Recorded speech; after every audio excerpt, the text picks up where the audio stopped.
Good morning, everyone. This is Stephen Butler on March 8th, 2026. And I want to take you guys through how I do this, what I do, how I'm searching these vintage cards on eBay to see for clues based on the fact that so many of them have had actual actionable intelligence in them. Now, take this with a grain of salt because the person I believe is behind this already knows that I'm doing this because I've bought the cards, I have them in my possession. So I woke up this morning knowing that I might find something, but I don't know if it's a dodge, right? I don't know if it's just an obsessive compulsion by him. But if it was posted prior to the Nancy Gutherie abduction and prior to the introduction of the porch video, I have a fake vintage card that literally shows how the guy was dressed at the door. I mean, you can't make this up. See this picture right here? Right? So you got some screaming people right there, and this is it. That was the hat, the arm gloves, looked like they were in bags, the big square person, right? I don't know how fast this guy can produce these things. So again, take it with a grain of salt. So I'm going to show you how I actually came upon this. So I woke up this morning, I was like, okay, let's just jump on eBay and see what's going on. So I sign in and it takes me to this page. So I've been watching this one. And then I went in and there had been like 12 people who had checked it out. And I'm like, it's almost like somebody saying, I want you to go there. I just really want you to go there. But I was on this, Louts Brothers thing, and I wanted to go to the Grand Curio, right? Because that's where this picture is. So here's the Louts Brother thing. I was there, and then I went to the Grand Curio. And so I said, okay, here's a bunch of them, but I don't know how to validate these. Like some of the other ones had, a date. It was from a certain city. There was a signature. There was a lot of ways to validate these. But I did want to check out and see if there was anything that was curious to me. And then this James S. Kirk one, right? And it was also Family Soap. So the one I showed you before where it said like 11 people had checked it out, that was also Family Soap. And it has this lady clutching this little kid. And just, there's something about Albert. He's just really into that kind of thing. So I said, well, let me click on that one, right? So I check it out and I go in and immediately I can tell that there's some weirdness going on, like down here. And that's why I actually saved the picture and went into it, right? And then I said, well, there's a bunch of stuff, let me just go in here and see if this is an Albert thing. I don't know how it's going to progress anything because it doesn't have a title or anything like that. As it says right here, please see pictures for accurate description of the item and condition. I'm like, okay, I'll go down there and check it out. So I go down and I check out the description. And it says VT-10B. Now, my brain says that's Bitcoin, right? I mean, I don't know how these things are described normally. These are the seller's notes. So he typed this, or she, whoever wrote it, put it in quotes. So I'm thinking VTC-10B. To me, that's Bitcoin. You guys tell me how much 10 Bitcoins is worth. I don't know what a Bitcoin is worth these days. But if a Bitcoin is, 50,000 times 10, I'm doing this with my hand because I'm recording. So 0, and then you go 0, 0, 0, 1. Well, I did that wrong. So I got to add another 0, right? Right, so because it's another space over. That's this kid's new math. So that's like $500,000 or something, right? I don't know. So I'm thinking, whatever. I'll say that's just in your head, right? So then I go to this thing. I say, well, let me read this. And it says, this is one of a set of 6 cards. So it says it's a set of 1 of 6. The prior validation was 6 cards. So instead of showing 6 cards, he's intimating 6 cards. So I'm like, okay, maybe this is, he's trying to talk his way through the validation because he can't actually show it because I can see it, right? And then I always realize that Albert Lee has this funny way of speaking through literature. So there was really no reason to completely put in at large caps the name Mr. Mark A. Torrey, but that's how Albert works. So I was like, okay, so that's part of the message. Well, funny as you just say it, in 2 of the other cards where we had titles on some of the cards, we were able to figure out that it was University of Arizona and a name. And we found those 2 people. They were actually real people I could never have known, people I have no association with, that literally were found based on decoding these vintage cards correctly. And one person's name was Mina and the other one was named Mark, right? So you can see the name Mark is right there, right? R, I believe, is Albert Lee Terry Jr., right? That's how code works. And then so M would be Mina. So A being French, he always uses French. He's saying right there that this message is to Mark and Mina from Al Jr. Now, just to let you know, I've only released the picture of Mark and Mina I haven't really released the picture of Mark. It took me a while to put Mina out there, but I figured out that she was the person that was supposed to take care of Nancy, and I've really been trying to let her know that she got lied to and that this is not worth it, right? But when I found Mark, I realized that I believe that that's what those are the 2 people that are probably with Nancy if she's still alive. So this message would be to the 2 people who are holding her, Mark and Mina, right? Now then there's Tori. I have not taken the time, I'm just doing this on the fly, to decode Tori. I don't know what it is yet, but in general, you reverse it. So that would be YERROT.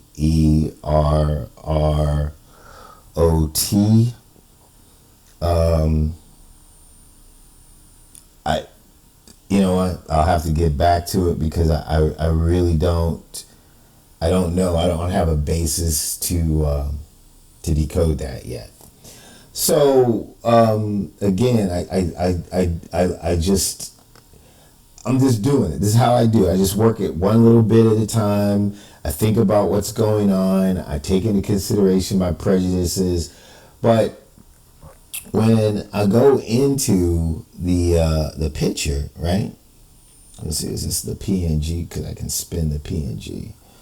I bring it up and I'm trying to see what's down here, right? So I turned it like that, and then I blew it up, right? And excuse me for saying "and" so long. I get so much. I guess that's my tick. I looked at this area. I could see kind of like, Albert Lee kind of stuff, like people here. I'm like, yeah, well, so he does that.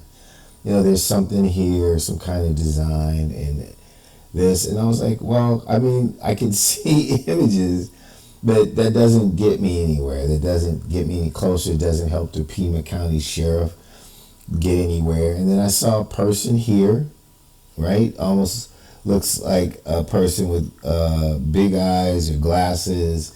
Kind of looks like Nancy's sister, right? And then I kept cruising, and how did I find that? The big guy thing? I don't know, where was it? I think I flipped this thing again. Oh, right, so I was here, right? And then I think I flipped it one more time for some reason. Let's see. So I flipped it, and then I came down. Oh yeah, and then there was the guy in the foyer, right? So this is my thought. He knows that we found Mark. He knows that we found Mina, right?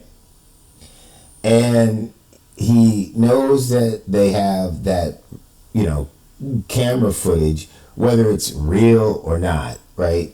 But there's no way to believe that this image is not representative of that image, right? Like it is almost exactly what it is, right? And so now that I found the picture, you know, of the girl that looks like Nancy's sister, to me this is a setup, right? I believe that this is not a legitimate message that's sending any information whatsoever to the kidnappers or was done prior to the kidnapping. I believe that this is a deliberate attempt to control the narrative by placing a false flag of information on eBay, right, to catch my attention so that either I put it out there as legitimate and scream and yell about it,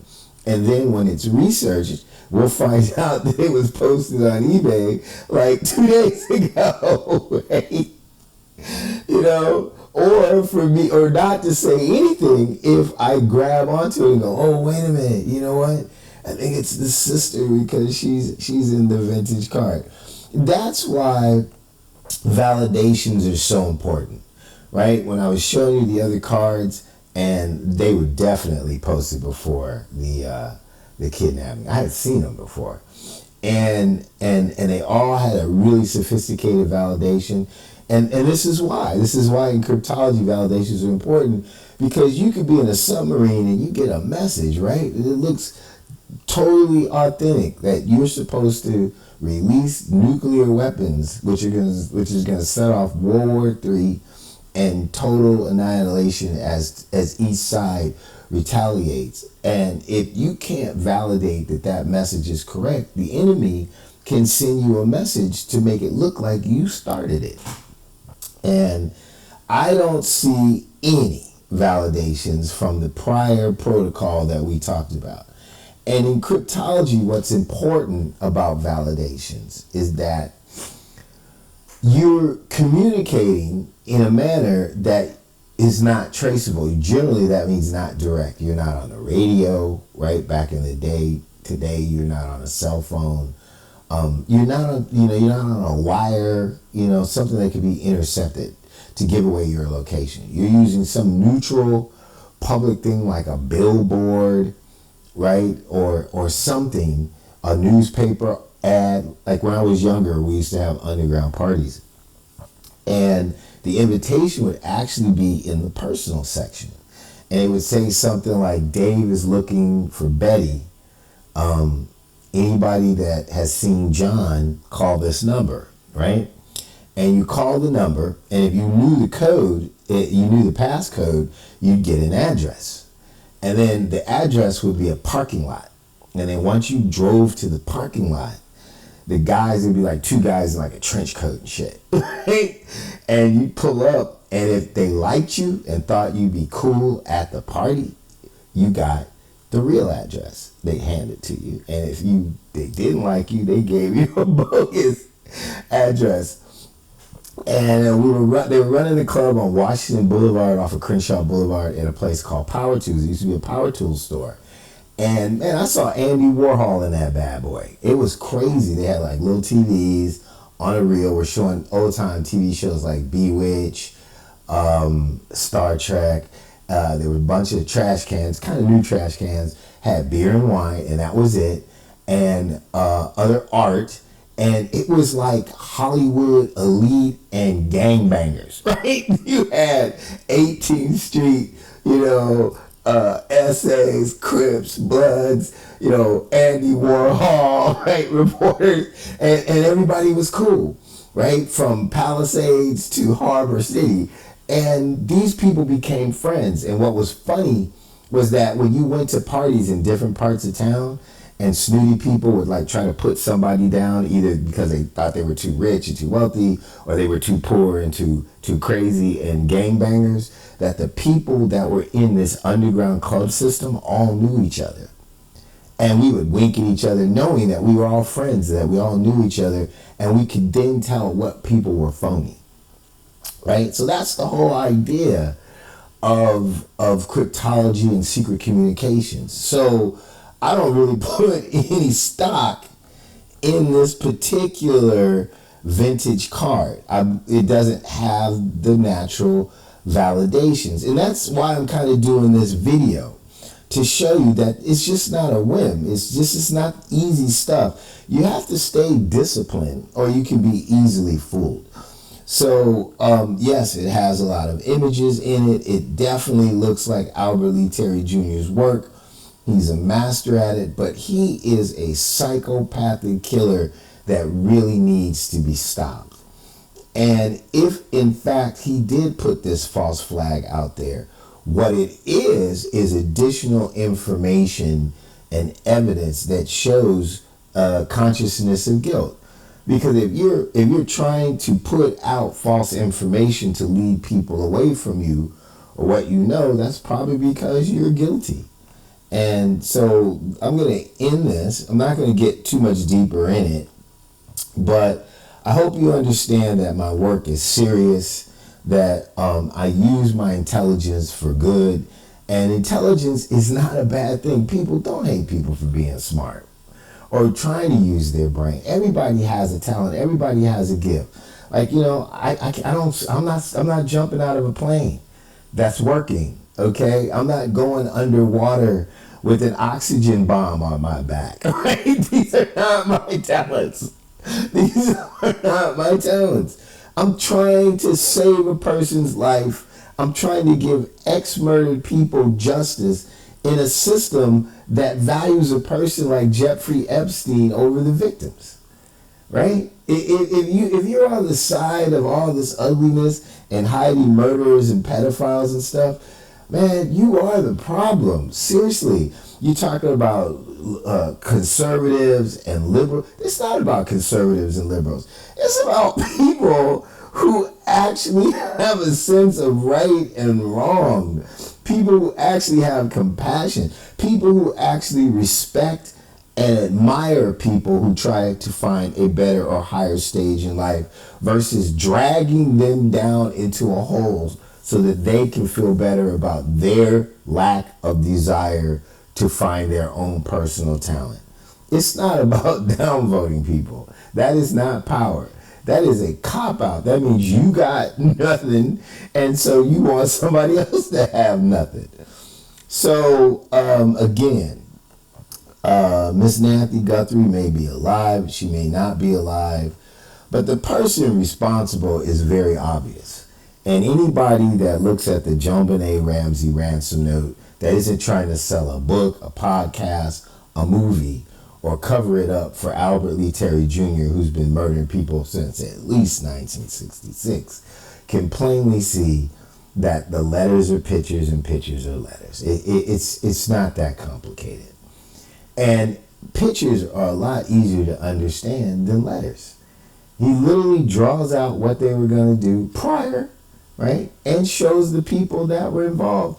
Once you figure it out, there's a book of pictures that relates to the information in the ransom note, and their names and pictures are right there.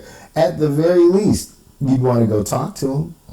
Man, if a dog hits in the street, right, and you call the animal services people, they say, what happened? They actually talk to somebody. It's amazing to me. The most famous cold cases in American crime history right now are Zodiac, JonBenet Ramsey, and Nancy Gutherie, which is not a cold case yet, but they're trying to push it to be a cold case. They want it to be a cold case. That's not an accident, right? There's evidence. I already know who it is. I've never seen so much effort to intimidate someone who's trying to find justice, except out front, what we see in the Epstein case, to hide a serial killer. It's amazing to me, this whole thing. You'd be amazed how much money they've spent trying to get me to stop. And all the things that they actually do. But my haters are my motivators. Peace out. Steve Butler on the case, trying to bring Nancy home one way or another. I believe that he took the wrong person this time. Nobody cared about the Ramseys because they were rich and they were pimping out the girl as a model. They just thought that was evil. Not necessarily, but they didn't really care. This is a lady, she didn't look like a lady that had a bad word for anybody, and everybody loves Savannah Guthrie. When she never even been mean to a host. Megyn Kelly ain't never been nice to a host. You know what I mean? To a guest. You know, Savannah's never been mean to a guest, and Megyn Kelly's never been nice to one, right? So there you go, right? I'm just saying they took the wrong lady because people care, and we're gonna work hard to bring her home. God bless. I hope you guys have a good week. I'm working hard to solve this situation. Again, this is Albert Lee Terry Jr.'s work, and he can tell you why. This is one of his favorite pictures right there. That's him in his mind with hair.